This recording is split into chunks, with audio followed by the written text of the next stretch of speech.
सबसे पहले भगवान भोलेनाथ के चरणों में प्रणाम। माता पार्वती जी भोले जी को पाने के लिए 12 वर्ष तक निराहार व्रत की थी। तो हम लोग तो एक ही दिन करना है। अपने पति के लंबी आयु के लिए हाथ में गंगा जल लेकर संकल्प करना चाहिए। नियम अनुसार व्रत को करना चाहिए।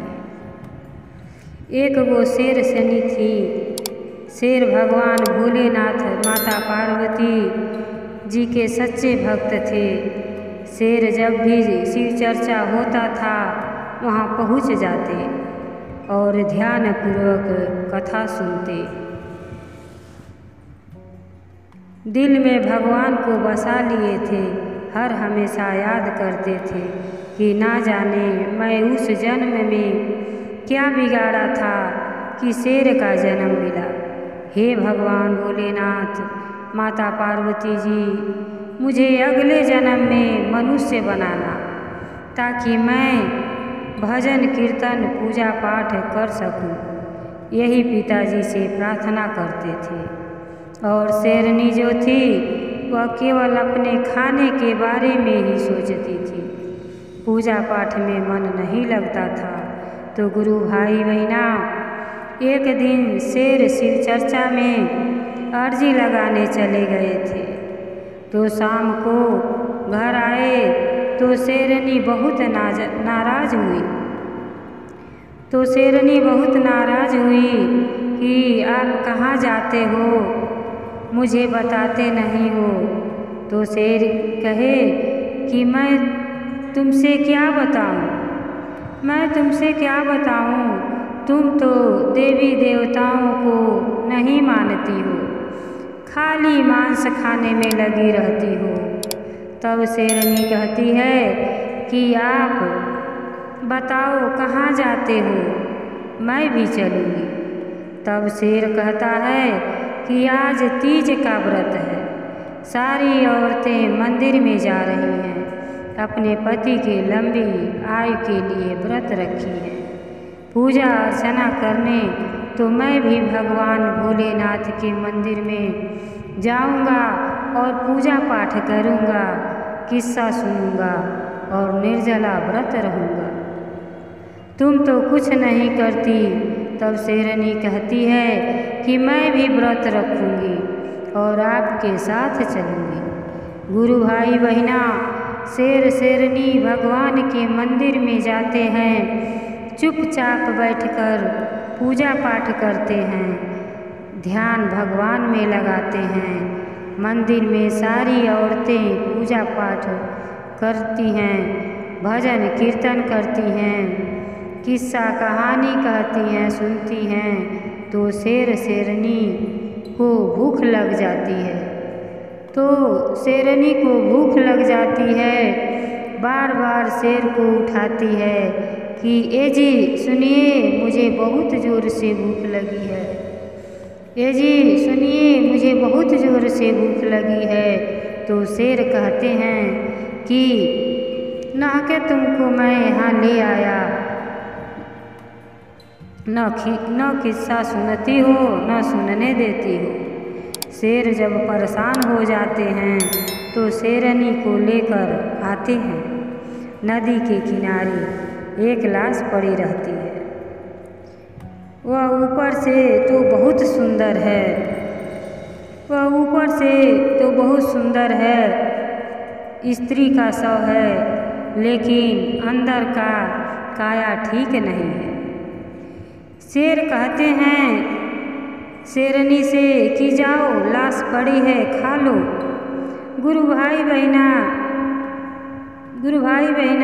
यही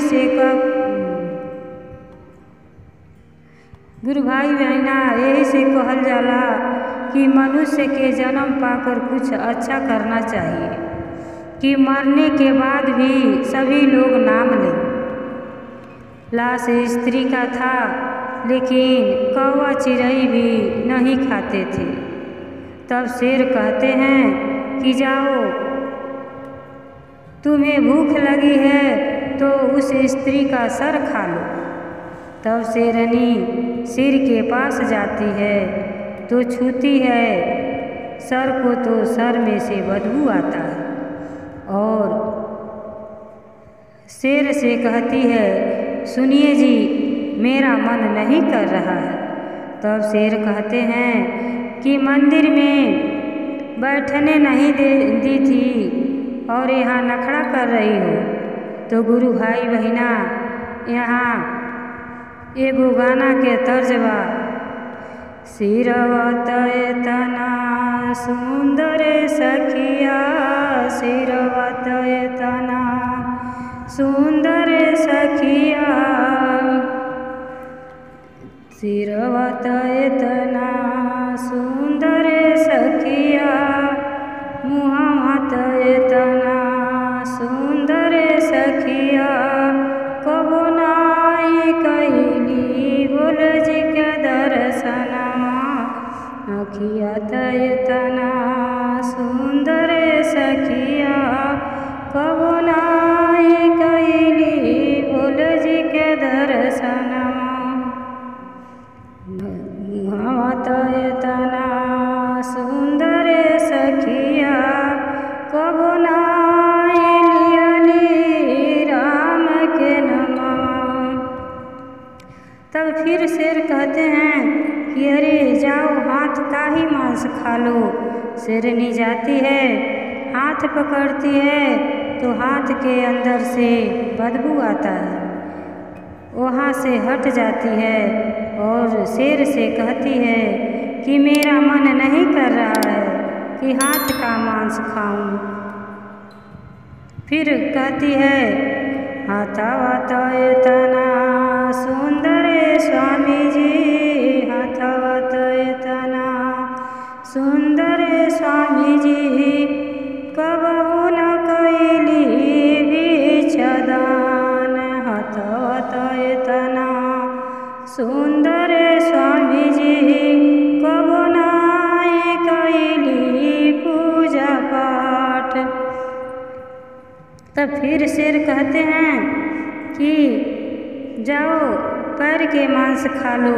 तब शेरनी पैर पकड़ती है तो उसमें से भी बदबू आता है और छोड़ देती है और कहती है कि क्या खाऊं, इसमें से तो भी बदबू आ रहा है।